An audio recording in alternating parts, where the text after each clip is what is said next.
Kanchipuram Varamahalakshmi Silks, the Grand Banarasi Mela. First time ever in Hyderabad starting from November 1st. వాళ్ళ నాన్నగారు మధు గారిని అసలు నా కొడుకువే కాదు అని ఉంటారు. వెంటనే మధు గారు అయితే నేను ఎవరు కొడుకునో చెప్పండి, ఆయన దగ్గరే పర్మిషన్ తీసుకుంటానని సినిమాల్లో చెప్పుంటారు. అంతే జరిగింది. ఆ తర్వాత తండ్రి కొడుకులు విడిపోయారు. సరే, మీ ఆయనగారికి ఇంత సాహసం ఎక్కడి నుంచి వచ్చిందే? మీ ఆయన సాహసమే. సర్లే, సాహసం వస్తే మంచిదే గాని ఇంకే పోలిక రాకుండా ఉంటేనయ్యా. అదేంటి అలా అంటావు? మా అన్నయ్యకేం తక్కువ? తక్కువ కాదే అమ్మా, అన్నీ ఎక్కువే. నేను ఎన్ని గిల్లి గజ్జాలు పెట్టుకున్నా ఉలకరు పలకరు, ఋషిలా కూర్చొనే ఉంటారు. ఆయన ఓర్పు చూస్తుంటే నాకే ఓర్పు పోతుంది. ఎక్కడికో వెళ్తూ ఉంటారు, వస్తూ ఉంటారు. ఎక్కడికి నేను అడగను, ఆయన చెప్పరు. ఇక ఇంట్లో ఉన్నంతసేపు రామకోటి రాస్తున్నట్టు ఏదో రాస్తూనే ఉంటారు. మొత్తానికి ఇద్దరం మా ఇల్లు మీ ఇంటికి ఎంత దూరమో, మీ ఇల్లు మా ఇంటికి అంతే దూరం అన్నట్టు ఉంటున్నాం. అలా ఎందుకు ఉండాలి? నువ్వు ఆయనకు దగ్గర అనుకుంటే ఆయన నీకు దగ్గర అవుతారు. చూడు, అక్కర్లేని వాళ్ళని పిలిచి మీద పట్టం అడుక్కోవడం నాకు ఇష్టం లేదు. నీ ఆత్మార్పణ సిద్ధాంతం నాకు వంట పట్టదు బాబు. మా ఆయన అలా ఉండటమే నాకు ఇష్టం. ఎందుకనంట, మా ఆయన అసలైన మొగాడన్నవాడు తన భార్య ఒక పశువుగాను బానిసగాను ఉండటానికి ఒప్పుకోడు. ఒక వ్యక్తిత్వం ఉన్న మనిషిని పెళ్లి చేసుకుంటాడు.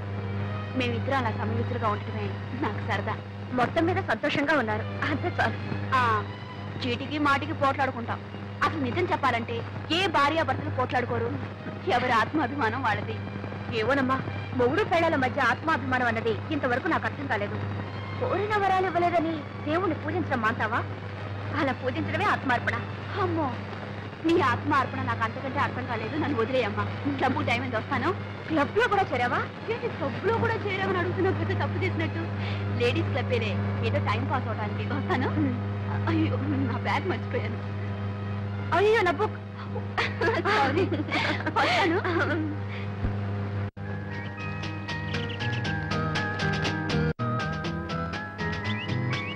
ఏమండి పిలిచారట? అవునమ్మా, ఈసారి మన క్లబ్ వార్షికోత్సవానికి మన నెంబర్స్ సరదాగా ఓ నాటకం ఆడాలనుకుంటున్నాం. కానీ ఏ నాటకం చూసినా మగ వేషాలు ఎక్కువగా ఉంటున్నాయి. మన మగ వేషాలు వేస్తే బాగుంటుంది కదా? ఎవరైనా మంచి రైటర్ చేత అన్ని ఆడవేషాలు ఉండటం నాటకం రాయిస్తే సరే. ఐడియా బాగానే ఉంది, కానీ అలా రాసే రైటర్ దొరకొద్దు మనకి. ఎందుకు లేరు? చక్రపాణిని ఒక గొప్ప రైటర్ ఉన్నారండి. ఆయన నీకు తెలుసా?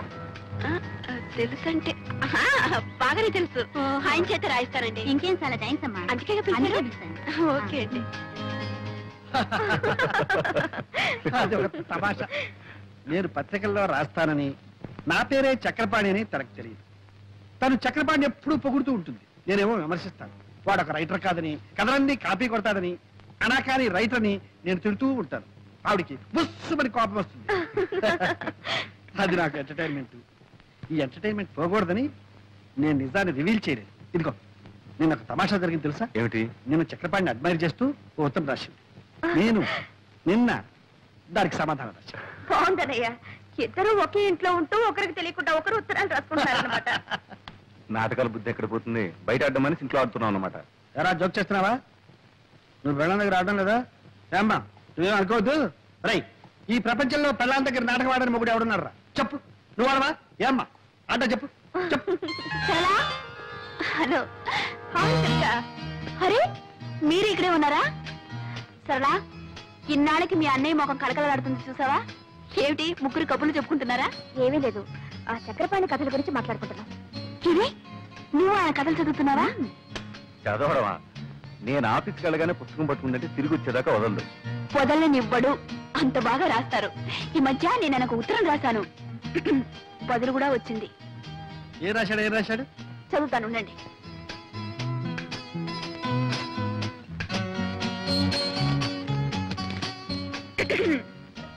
శ్రీమతి దుర్గా ప్రసాద్ గారికి మీ ఉత్తరం అందింది. మీ అభిమానానికి చాలా కృతజ్ఞుణ్ణి. మీ భర్త కూడా ఒక రచయితని, ఆయన రచనలు ఏ పత్రికలోనూ పడటం లేదని, ఆయన మీద మీకున్న అసంతృప్తిని తెలియజేశారు. మన దేశంలో ఎందరో మహాకవులు, మహారచయితలు అలా మరుగున పడి ఉన్నారు. మీ భర్త కూడా ఒక మహారచయిత అయి ఉంటాడు. ఎప్పుడో ఒకప్పుడు తప్పకుండా వెలుగులోకి వస్తాడు. సర్లేండి. చూసారా, మీరేమో ఆయన కాపీ రైటర్ని తీసి పారేస్తున్నారు. ఆయన మిమ్మల్ని గొప్ప రచయిత అని మెచ్చుకుంటున్నారు. అదే ఆయన గొప్పతనం. గొప్పతనమే. నన్ను గొప్పవాడు చేసి అతను గొప్పవాడు అయిపోయాడు. ఏడ్చింది. ఏడ్చిందో ఏడ్చాడో ఆయన గొప్ప మనిషి అన్నట్టు మా క్లబ్ యానివర్సరీకి ఆయన చేత ఒక నాటకం రాయిస్తున్నాం. ఆ బాధ్యతంతా నాకే అప్పగించారు తెలుసా? ఇక కథ వచ్చినట్టే.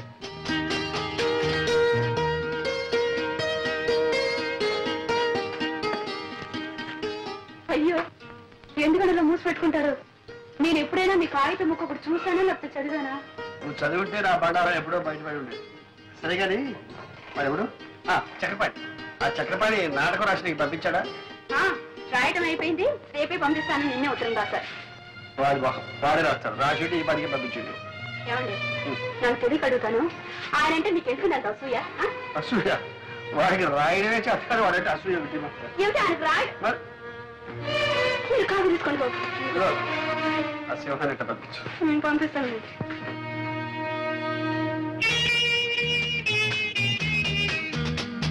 దుర్గా దుర్గా నువ్వు కొంచెం హెల్ప్ చేయాలి. ఎందుకే? దివ్య నెక్లెస్ కొనుక్కుంటుందట, నువ్వు వచ్చి సెలెక్ట్ చేయాలి. తనకు కావాల్సింది తను కొనుక్కుంటుంది, మధ్యలో నా సెలక్షన్ ఏమిటి? అదేమిటి, నీకు లేటెస్ట్ ఫ్యాషన్స్ తెలుసని అడుగుతున్నావు. అయ్యో నాదేం కుదరదు, నువ్వు రావాల్సిందే. అవునీ రావే.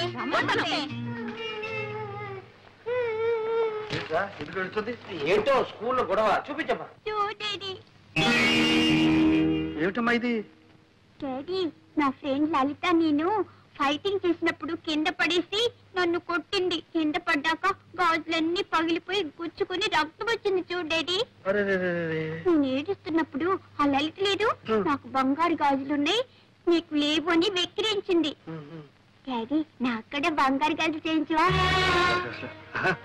అలాగేనమ్మా చేస్తాను. చిన్నబాబు 600 106 చిన్నమ్మకి బంగారు గాజులు చేయించాలి. సరేలేరా, ముందు పాపను తీసుకెళ్ళి ఆయింట్మెంట్ ఏదైనా అయ్యా చిన్నమ్మ గారికి బంగారు గాజులు.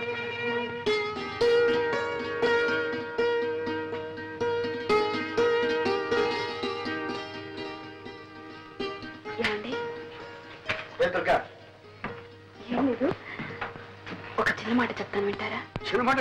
పెద్ద మాట చెప్పు. వినే ముందు ఇదేంటో చూడండి. ఏంటి ఇదేమిటి? Order bill 4000.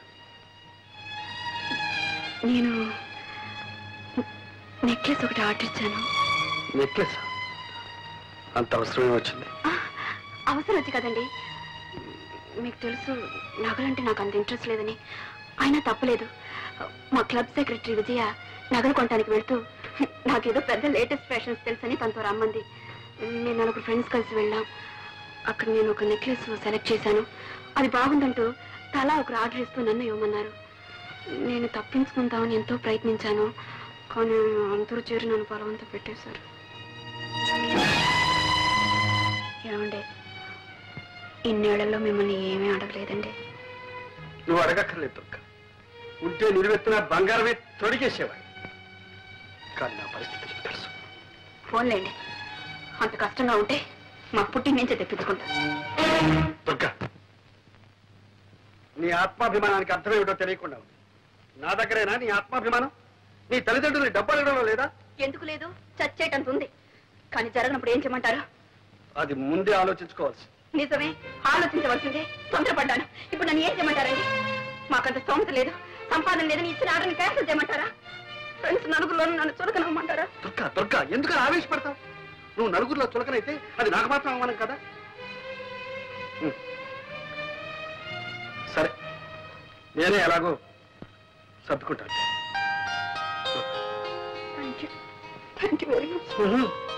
నీకు కావాల్సింది జరిగితే ఇలాగే. ఇప్పటికే లెక్క చాలా పెరిగిపోయింది సార్. చింది చెల్లు వేయండి, మళ్ళీ తీసుకోండి. అంతేగాని ఆ లెక్క అట్టనే పెట్టి మళ్ళీ 7000 కావాలంటే వీలు లేదు సార్. అది కాదు సేట్, మీ అప్పు త్వరలోనే తీరుస్తారు. ఈ ఒక్కసారికి నా పరువు కాపాడండి. ఏదో పరువు గిరువు అంటున్నారు, ఏమిటో 7000 గీట్వేలు ఏమీ కుదరదు. 4000 ఇస్తాను, సర్దుకోండి. 4000? సరే. చక్రపాణి గారు, మీరు పెద్దవారని మీ మీద నమ్మకంతో మీరు అడిగినప్పుడల్లా అంతో ఇంతో ఇస్తూనే వచ్చాను. ఇచ్చారనుకోండి, కానీ నేను ఇప్పుడు కాస్త ఇరకాటంలో పడ్డాను. దయచేసి నన్ను ఇబ్బందులు పెట్టకండి. మీరు రాయాల్సిన పూర్తి చేయండి. మీరు అడిగిన డబ్బు పువ్వులో పెట్టిస్తాను. మీరు ఇవ్వరని కాదు, నాకు చాలా అవసరం అది ఉండదు. నిజమే, మీ అవసరాలు బాధలు ఎన్నో ఉంటాయనుకోండి, అవన్నీ మీరు తెలుసుకోనక్కర్లేదు, అంతేగా? కానీ ఒక రచయిత ఒక మంచి రచన చేయడానికి ఎన్ని అవస్థలు పడతాడు తెలిస్తే చాలు. ఇది లెక్కలు రాయడం, చెక్కులు రాయడం కాదు సార్. మాదంతా గ్యారంటీ సరుకు సార్. రోడ్లు కూడా ఎవరూ తెలుసుకోలేరు సార్. 3 సంవత్సరాలు చెక్కు చెదరకుండా ఇలాగే ఉంటాయి సార్. Thank you sir.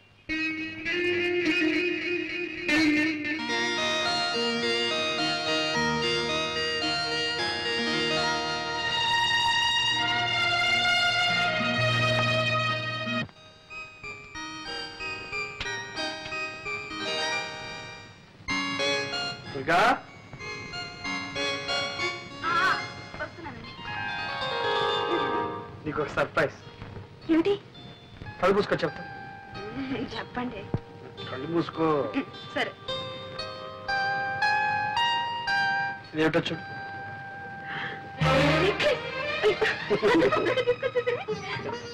మీరు పెట్టండి.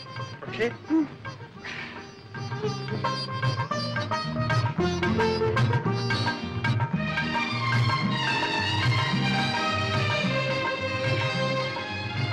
చాలా బాగుందండి. చాలా థ్యాంక్స్. కవిత ఎక్కడ? ఇంకా స్కూల్ నుంచి రాలేదు. ఇదిగో ఈ గాజులు కవిత. ఏమిటండి ఈరోజు మీకు ఏమైంది? ఏం కాలేదు. చూడు, ఈ సంతోషం అంతా క్లబ్ లో మీ మెంబర్స్ తో. నా ముద్దులో ముగిడిచాడు చెప్పేస్తాను. సరళా, సరళా, వస్తున్నా.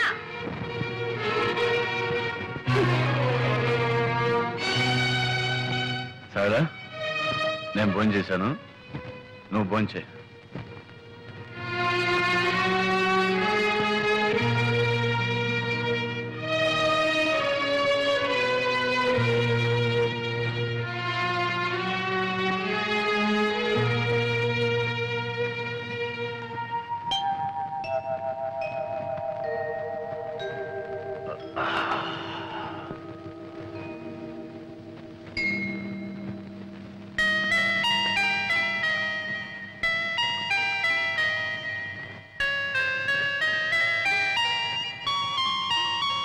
సారీ సరళా, రాత్రి తప్పు చేశాను. ఇప్పుడు అవన్నీ ఎందుకండి? కాఫీ తీసుకోండి. రాత్రి నేను తాగొచ్చాను. తెలుసు. మా ఫ్రెండ్స్, ఆఫీసర్స్ అంతా బలవంతం చేశారు, తప్పలేదు. నువ్వేమైనా అంటావేమని భయపడ్డాను. ఎందుకో? నేను ఎప్పుడన్నా మిమ్మల్ని ఏమన్నా నానా? సరళ, ఇంకెప్పుడు తాగను. నవ్వుతావేంటి? తిడతావనుకున్నాను.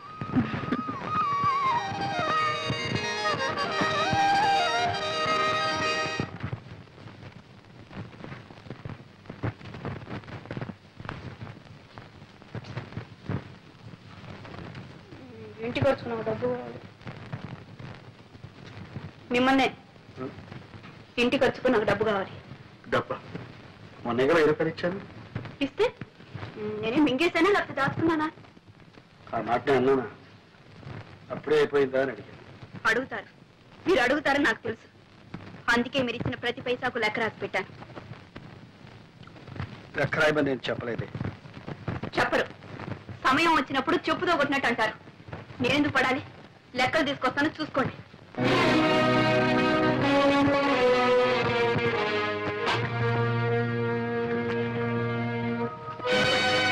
మీరిచ్చిన డబ్బు అయిన ఖర్చు అంతా రాసింది.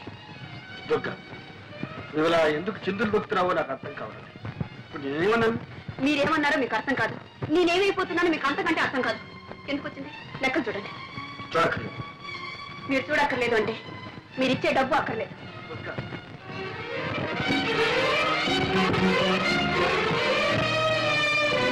డబ్బు ఖర్చు 300, విరాళాలు 350. ఇదే ఖర్చు అయితే దీనికి లెక్కలు రాయడం, దీనికి కాగితం దండగా. అంటే నేను చేసిందంతా దండ ఖర్చునేగా? దుర్గా, ఉన్నప్పుడు ఏది దండ ఖర్చు కాదు. లేకపోతే లేదని చెప్పచ్చుగా. నా దండ ఖర్చుకి నేనే ఏదైనా ఏర్పాటు చేసుకునేదాన్ని. దుర్గా, నాకు తెలుసు నీకు అమ్మ నాన్న ఉన్నారు. నిన్ను అవసరానికి ఆదుకుంటా. నేను ఇవ్వకపోయినా నీకు గడుస్తు, నేను లేకపోయినా నువ్వు బ్రతక. అంటే మీరేనా నేను లేకపోతే బ్రతకలేంది? అయితే ఇన్నాళ్ళు బ్రతికింది ఏమిటి? నా కొంగు పట్టుకొని తిరిగారా? మీ గుండెల్లో దాచుకున్నారా? లేక నా కోసం నా కోరికలు తీర్చడం కోసం బ్రతికారా? అది నీకు కాకపోయినా నీ మనసుకు తెలుసు దుర్గా. ప్రేమ ఉన్న చోటనే సహనం ఉంటుంది, త్యాగం ఉంటుంది.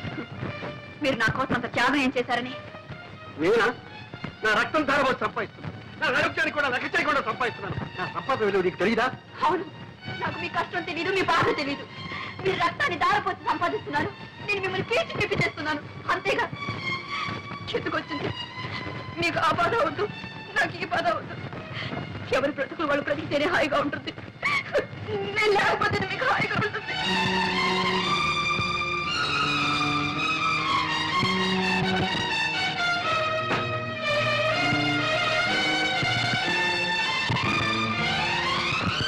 దుర్గా,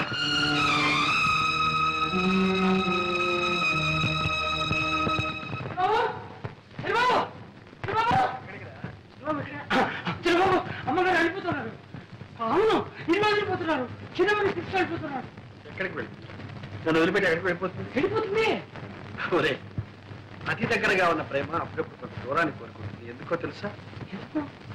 మళ్ళీ ఇంత బలాన్ని ఆయుష్ని పుంజుకుని రావడానికి, మరింత దగ్గర కావడానికి. ఎంత వింత ప్రేమో తెలుసా? సర్వం నీదేనంటుంది, ఆ నీవు సర్వం నాదంటుంది. ఎంత వింత ప్రేమ ఇది, ఎంత మంది బాధ ఇది. ఎంత వింత ప్రేమ ఇది, ఎంత మంది బాధ ఇది. సర్వం నీదేనంటుంది, సర్వం నీదేనంటుంది. ఆ నీవు సర్వం నాదంటుంది. ఎంత వింత ప్రేమ ఇది, ఎంత మంది బాధ ఇది.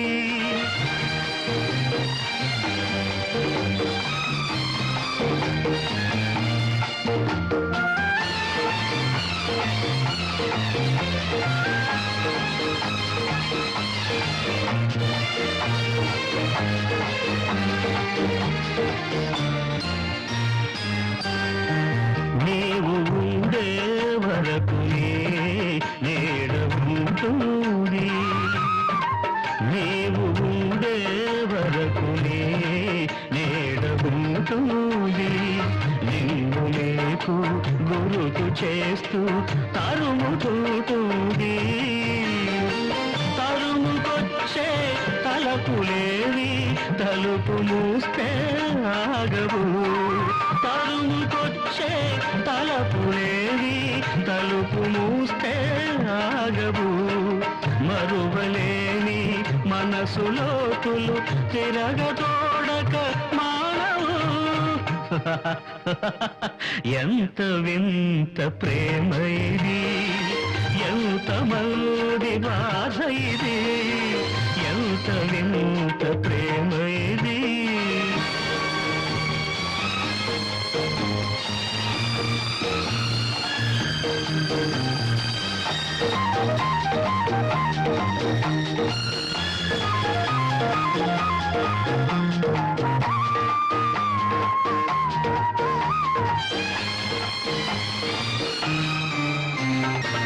ఆడుకుందుకు బొమ్మనిమ్మని పోరు పెడుతుంది. ఆడుకుందుకు బొమ్మనిమ్మని పోరు పెడుతుంది. ఇవ్వగానే అదో ఆటగా, ఇవ్వగానే అదో ఆటగా పగలగొడుతుంది. ముక్కలన్నీ అతికి బొమ్మను చేయమంటుంది. పాప వంటిది పిచ్చి ప్రేమ, పసి పాప వంటిది పిచ్చి ప్రేమ. నవ్వు వస్తుంది. ఎంత వింత ప్రేమ ఇది, ఎంత మంది బాధ ఇది. సర్వం నీదేనంటుంది, సర్వం నీదేనంటుంది. ఆ నీవు సర్వం నాదంటుంది. ఎంత వింత ప్రేమ ఇది.